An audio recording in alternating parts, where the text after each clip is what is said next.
In this video, I'll show you how to delete your Bitcoin account on Cash App and explain exactly what options are available.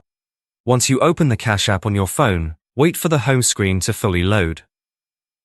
After that, tap on your profile icon at the top right corner of the screen to access your account dashboard. Now, it's important to clearly understand this part. Cash App does not provide a direct option to delete only your Bitcoin account or Bitcoin address by itself. For most users, there is no separate delete button specifically for the Bitcoin account inside Cash App. If you are experiencing issues with your Bitcoin account, such as errors, restrictions, or unusual activity, the best option is to contact Cash App support. You can do this by going to the support section, tapping on chat, and explaining the problem with your Bitcoin account. If it's something they can resolve, they will help you fix it without closing your entire account.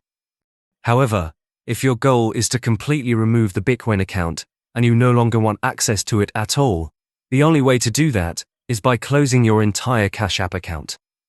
To do this, go back to your profile, open the support section, tap on How Can We Help, search for the option to close your account, and then confirm the closure. Once you confirm, your Cash App account will be closed, and your Bitcoin address, Bitcoin account, and all related features will be permanently deleted along with the rest of your account. That's the only method available if you want to fully delete the Bitcoin account on Cash App.